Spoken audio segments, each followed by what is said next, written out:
Welcome to UPSC Vinod. So நம்ம சேனலில் UPSC prelims and mains PYQs தான் பார்த்துட்ருக்கோம். இன்றைக்கி நம்ம பார்க்க போகிறது ethics. So ethics answer writing அப்படிங்கிறது ரொம்பவுமே சேலஞ்சிங்காக நிறைய பேர் ஃபீல் பண்ணுவாங்க. பட் ஒரு சில பேர் பார்த்திங்கன்னா அதோட க்ரக்ஸ் என்ன அப்படிங்கிறத கேட்ச் பண்ணிட்டா நம்ம day to day normal life எக்ஸாம்பிள்ஸை யூஸ் பண்ணி ஈஸியாக மார்க்ஸ் ஸ்கோர் பண்ணலாம். ஸோ அது மாதிரி ஸ்கோர் பண்ணுறாங்க. அப்போது இன்றைக்கி நம்ம பார்க்க போகிறது பார்த்தீங்கன்னா 2020 கேட்ட ஒரு கொஷின் தான். Distinguish between laws and rules, discuss the role of ethics in formulating them. So ஆக்சுவலாக ரொம்ப ஈஸியான கொஷின் இருக்கிறதுலையே, எத்திக்ஸ்லேயே ரொம்ப ஈஸியான கொஷின் பார்த்தீங்கன்னா ஸ்டாட்டிக் போர்ஷன் அப்படியே கேட்டிருக்காங்க.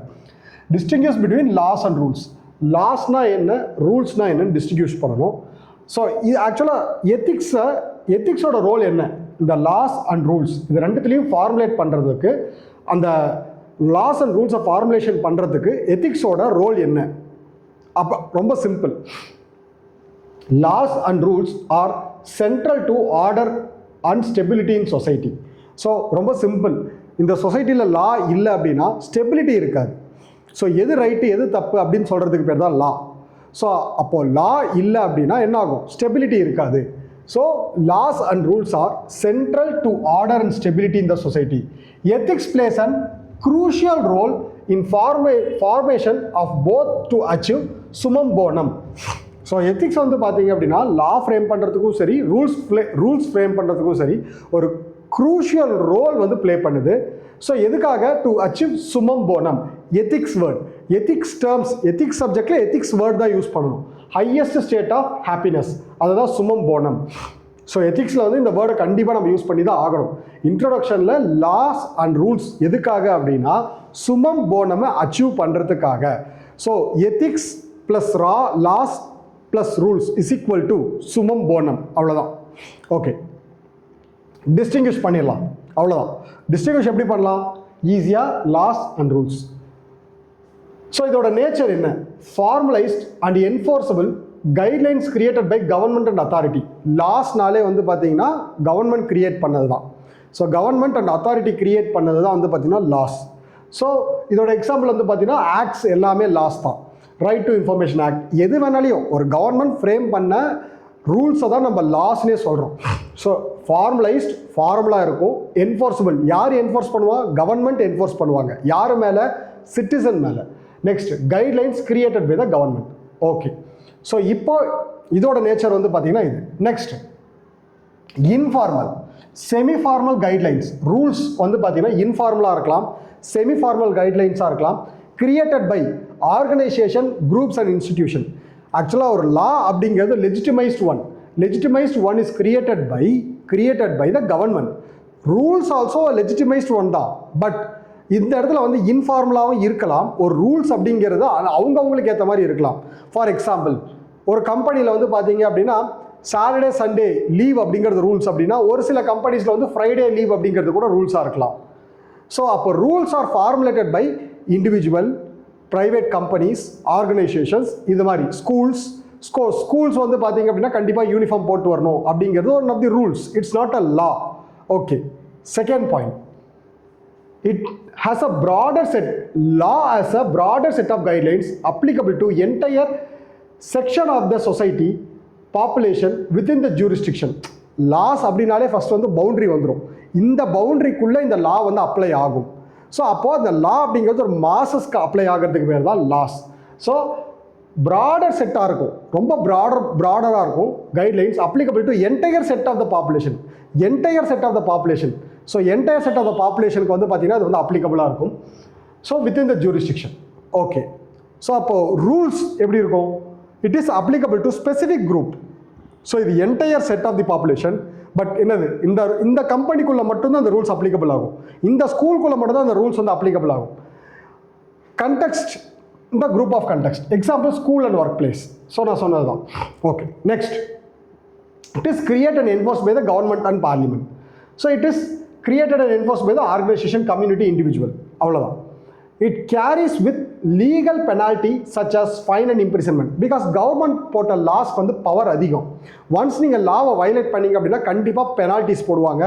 ஸோ இன்னும் ரொம்ப க்ரூஷியலான லாஸை வயலேட் பண்ணோம் அப்படின்னா கண்டிப்பாக வந்து பார்த்திங்கன்னா நமக்கு வந்து இம்ப்ரிசன்மெண்ட் வரையும் கூட இருக்கலாம். ஸோ அதுவே நம்ம வந்து பார்த்திங்கன்னா ரூல்ஸ் அப்படின்னு பார்த்துக்கிட்டா ஸோ இது கண்டிப்பாக இதில் ரூல்ஸ் நம்ம வயலேட் பண்ணாலும் நமக்கு பனிஷ்மெண்ட் இருக்குதா, பட் லாவை வயலேட் பண்ணுற அளவுக்கு ரூல்ஸில் அந்தளவு இன்டென்சிட்டி இருக்காது. Violation creates an internal consequence like warning and suspension. So சின்ன சின்ன இஷ்யூஸ் தான் கிரியேட் பண்ணும். பட் லாஸ் வயலேட் பண்ணால் பெரிய இஷ்யூஸ் வந்து கிரியேட் ஆகும். With respect to its application it is more rigid. கண்டிப்பாக நமக்கு தெரியும் ஒன்ஸ் லா ஃபார்முலேட் பண்ணுறது அப்படிங்கிறது ரொம்ப கஷ்டமான ஒரு விஷயம். அதில் அமெண்ட்மெண்ட்ஸ் கொண்டு வரதுங்கிறது அதை விட கஷ்டமான ஒரு விஷயம். ஸோ ஒன்ஸ் அந்த லா ஃபார்முலேட் பண்ணி இம்ப்ளிமெண்ட் பண்ணிட்டாங்கன்னா அது மோஸ்ட்லி ரிஜிடாக தான் இருக்கும். கண்டிப்பாக அமெண்ட்மெண்ட்ஸ் பண்ணலாம், but there is a need of the hour அப்படின்னு இருந்தால் மட்டும்தான் அமெண்ட்மெண்ட்ஸ் பண்ண முடியும். So it requires amendment by parliament with respect to laws it is rigid. But rules வந்து பார்த்தீங்கன்னா அப்படி கிடையாது. மேபி அந்த கம்பெனியோட சிஇஓ நினச்சா இன்றைக்கி ஒரு ரூல்ஸ் போடலாம், அது ஃப்ளெக்சிபிளாக நாளைக்கு வேறு ஒன்று மாற்றலாம். So it can be change இன்டர்னலாக நம்ம சேஞ்ச் பண்ணிக்கலாம். சரி, ஓகே. ஆக்சுவலாக இது ரெண்டு தான், லாஸ் அண்ட் ரூல்ஸ். ஸோ அப்படியே இது ரெண்டுத்தையும் நம்ம டிஃப்ரென்ஷியேட் பண்ணிட்டோம். Formalised enforceable guidelines created by the government, informal or semi formal guidelines created by the organisation groups. It is broader applicable to entire country. It is applicable to specific jurisdiction, specific company or schools. It is created and enforced by the government. It is created by the authorities, the institutions, offices. So it carries a legal penalty such as fine and imprisonment. But இந்த இடத்துல வந்து பார்த்தீங்கன்னா அப்படி கிடையாது. சின்ன rules and violations இருக்குது அப்படின்னா like warning and suspension மாதிரி தான் பண்ண முடியும். With respect to its application law is more rigid but it is flexible. Okay, இது வந்து first part of the question attend பண்ணிட்டோம். டிஸ்டிங்விஷ் பிட்வீன் ரூல்ஸ் அண்ட் லாஸை வந்து நம்ம வந்து என்ன பண்ணிட்டோம் அப்படின்னா அப்ளை பண்ணிட்டோம். Role of ethics in formulating laws and rules. Okay, இப்போ நம்ம வந்து பார்த்தீங்கன்னா first provides framework or guidelines, principles such as privacy, equality that shapes laws and rules. ethics என்ன பண்ணுது அப்படின்னா, ஒரு லா ஃப்ரேம் பண்ணுறோம் அப்படின்னா, ஒரு ரூல்ஸ் ஃப்ரேம் பண்ணுறோம் அப்படின்னா, ஸோ அதில் வந்து ப்ரைவசி இருக்கணும், ஈக்குவாலிட்டி இருக்கணும், ஸோ இந்த மாதிரி ஒரு சில முக்கியமான குவாலிட்டிஸ் எல்லாம் இருக்கணுன்றதை எத்திக்ஸ் வந்து என்ஃபோர்ஸ் பண்ணுது. எத்திக்ஸ் வந்து லாஸ்லேயும் சரி ரூல்ஸ்லேயும் சரி. Example, anti discrimination law based on equality. Okay, utilitarianism. It ensures greater happiness to the greater number. Ensures laws and rules to serve the common good. So once நம்ம லா frame பண்ணுறோம் அப்படின்னா கண்டிப்பாக வந்து பார்த்திங்கன்னா அது வந்து ஒரு காமன் குட், ஒரு நிறைய பாப்புலேஷனை வந்து அட்ரஸ் பண்ணுற மாதிரி இருக்கணும். ஸோ அதான் காமன் குட்டில் வந்து எந்த லா ஆகட்டும் சரி, எந்த ஆக்ட் ஆகட்டும் சரி, அதை இம்ப்ளிமெண்ட் பண்ணுறதுக்கு ரீசன் என்ன அப்படின்னா காமன் குட் அப்படிங்கிறத ஒரு காமன் ரீசனாக இருக்கும். Right to information, right to education, இது எல்லாமே எது காமன் குட்காக தான். Next, ensuring justice, consistency, maintenance balance. So ஆக்சுவலாக வந்து பார்த்தீங்கன்னா ஸோ இது மூணுமே தனித்தனி பாயிண்ட். ஃபர்ஸ்ட் வந்து என்ஷூர் த கன்சிஸ்டன்சி. ஸோ எத்திக்ஸ் வந்து என்ன பண்ணுது அப்படின்னா ஒரு யூனிவர்சல் வேல்யூவை வந்து கொடுக்குது. எத்திக்ஸ் நம்ம அந்த லாஸ் அண்ட் ரூல்ஸ் மேலே எத்திக்ஸ் என்ஃபோர்ஸ் பண்ணுறது மூலிமா நமக்கு வந்து ஒரு யூனிவர்சல் வேல்யூ கிரியேட் ஆகுது. ஸோ இப்போ வந்து பார்த்தீங்க அப்படின்னா இப்போ right to privacy. So right to privacy, இப்போ ஆதார் கார்டு ப்ரீச் ஆச்சு அப்படின்னு சொல்லி பார்க்கும்போது சடனாக நம்ம வந்து எங்கே நம்மளோட ஃபண்டமெண்டல் ரைட்ஸில் போய் நம்ம வந்து அதை வந்து பிங்க் பண்ணோம். ஸோ அப்போ அந்த ரைட் டு ப்ரைவசி வந்து என்னோட பாதிக்கப்படுது அப்படின்னு சொன்ன உடனே எனக்கு வந்து அந்த எத்திக்ஸ் தான் எனக்கு அங்கே வந்து சொல்கிறாங்க ஒருத்தரோட பர்சனல் ரைட்ஸ், அவங்களோட பர்சனல் ரைட்ஸை வந்து பார்த்தீங்கன்னா இந்த ஆதார் ப்ரீச் வந்து என்ன பண்ணிடுச்சு, அவங்கள அஃபெக்ட் பண்ணிடுச்சு. அப்போது இது வந்து எத்திக்கல் கன்சர்ன். அந்த எத்திக்கல் கன்சர்ன் எப்படி அட்ரஸ் பண்ணணும் அப்படிங்கிறத வந்து பார்த்தீங்கன்னா இந்த எத்திக்ஸ் வந்து சொல்லுது. ஓகேங்களா.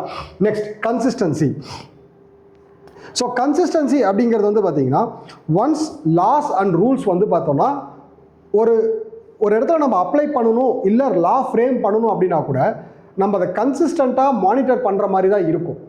பிகாஸ் அந்த லாவை வயலேட் பண்ணுறாங்க அப்படிங்கிற பட்சத்தில் நம்ம என்ன பண்ணணும், அதுக்கு வயலேட் பண்ணாதளவு நம்ம பார்த்துக்கணும். வயலேட் பண்ணுறாங்க அப்படின்னா அதுக்கேற்ற மாதிரி நம்ம வந்து அட்ரஸ் பண்ணணும். Okay. Next, maintenance balance. So ஆக்சுவலாக எத்திக்ஸும் சரி லாவும் சரி சொசைட்டியில் ஃபஸ்ட்டு ஹார்மனியை க்ரியேட் பண்ணும், ஒரு பேலன்ஸை கொடுக்கும். சரிங்களா. ஸோ அதை தான் சொல்கிறோம். ஸோ பப்ளிக் ட்ரஸ்ட்டை வந்து கெயின் பண்ணுவாங்க. எல்லாருமே லாஸ் அண்ட் ரூல்ஸை ஃபாலோ பண்ணும்போது கண்டிப்பாக வந்து அந்த பப்ளிக்கோட ட்ரஸ்ட் வந்து அந்த ரூல்ஸ் அண்ட் லாஸ் மேலே தான் இருக்க தாண்டி நம்ம மேலே இல்லை. ஹியூமன் மேலே கிடையாது. அந்த ஹியூமன் அந்த லாவை ஃபாலோ பண்ணால் கரெக்டாக இருப்பான். ரெட் லைட் போட்டால் எல்லா வண்டியும் நிற்கணும் டிராஃபிக்கில்.